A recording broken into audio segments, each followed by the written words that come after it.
rice that was bought, the paddy, the Kebbi paddy has gone up to about 5 tons per hectare. We believe it should go higher and higher. But that in itself was just one. With what my brother mentioned here just now was a very unique thing, but it brought rice to the fore. The lake rice is just as good as, better than any imported rice. Like you also said about the Abakaliki rice and so on, those ones are now being developed. They have now moved to about 10, 12 tons per hectare. These are very important things. The price of rice will continue to go down, or locally produced rice will continue to go down in Nigeria, but it's now a question of policy.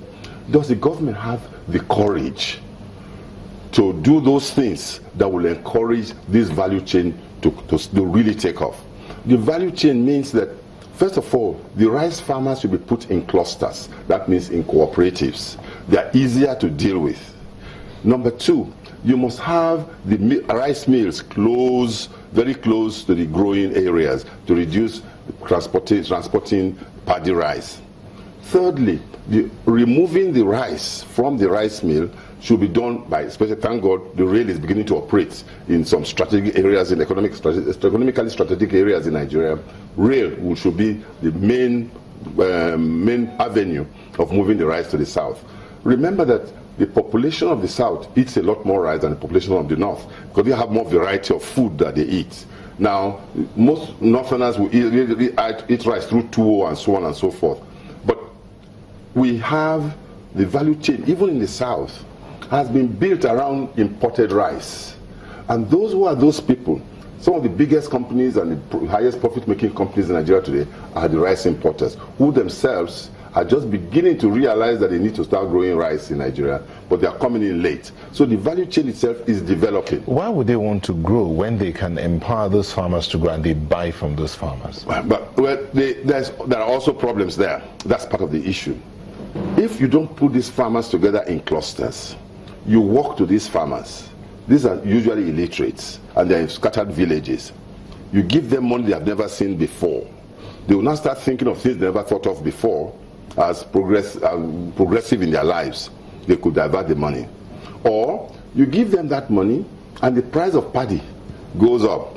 They will sell at a higher price and say, come and take your money. This could destroy the business of the off-taker. But that's part of the value chain we're talking about. Put them together as clusters. Get the village head as part of that agreement. And the money now will be, you don't give them cash, you give them inputs. High quality seeds.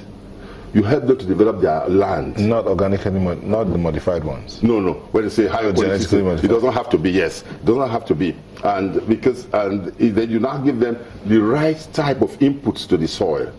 Usually most of the inputs that we have on our soil are just general inputs. You give them inputs. You don't care about the quality of the soil. You must study the soil first, because no two soils are the same. You've got to put the inputs that are best for a particular soil. The third one will be that when you now start the process of milling, the milling must be of the highest quality. And like I said, about 4 years ago, there was only one integrated rice mill in Nigeria. As of today, there are 22, and there are 15 under consideration or under construction. So I do see a situation where let the government, what happened in Lagos between Kebbi State government and Lagos State government is extremely commendable, but I have a problem there. That problem itself slightly sabotaged the value chain system. Government should never be in business. Rice production is a business. The sale of rice is a business.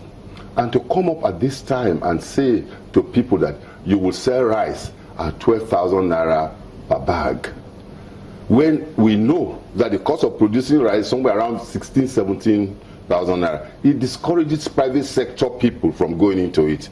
Government should have just created the enabling environment. Those two governments, I must say emphatically, as two of the best governors I know in terms of agriculture, that is Ambode and Bagudu. They are fantastic people, but I think that last mile of coming out and saying that we shall distribute through local government.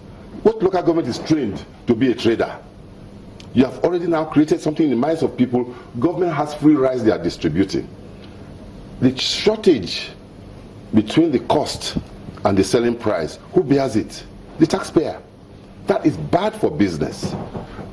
It's important that government knows where it starts and where it ends. Create a enabling environment and let the private sector run. Did I hear you say the cost of producing one bag of rice is about 16,000? It could be, yes. Depending on where you are. Yes, as of now, because of the low yield situation and the transportation cost.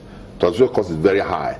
Okay. Yeah. Let's look at, he's a farmer. Let's look at funding. Because in all of this, you want to do mechanized farming, you want to have the best milled rice, the highest quality, you need the right equipment. Let's talk about funding. Do farmers get that backing in terms of funding? No, I don't think so. From my own experience, number one, let me first say the major problem we have, from my own experience, is there is need for, sorry, Mr. Ejire missed something that I wanted to say. We also need good extension services.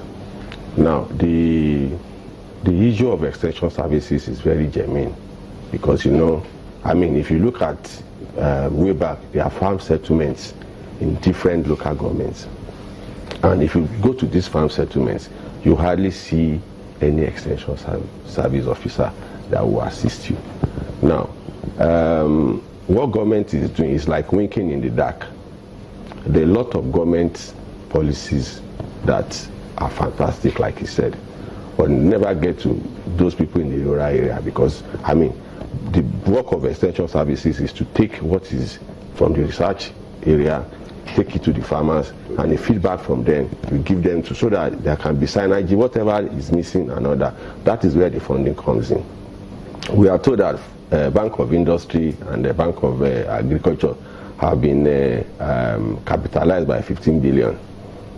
That means there is more money to be spent on. But the people who are actually in this business of agriculture, because whether we still like it or not, 70% of farmers in this country still reside in the rural area. Now, they are not asking for much. I will give you an example. There's going to be shortage of maize in the country. Yeah. You are aware of that. Now, what was the problem? There was armyworm infestation. Now, it is not rocket science. What were the farmers in my locality using? They were using detergent in knapsack to spray their farm. Because someone told them that is what will solve their problem. But are these agrochemicals that they should use? No. If you have an extension officer, actually there should be farm centers, extension centers that they can walk into and say, sorry, this is the problem I'm having on my farm. Can you come? Where I farm, I have to buy a motorcycle so that my guy will take me to the farm. To the farm. Okay, we'll go on a very quick break, and when we come back, we'll talk more about this funding and how to ensure that we are food sufficient in Nigeria. Just stay with us on Sunrise.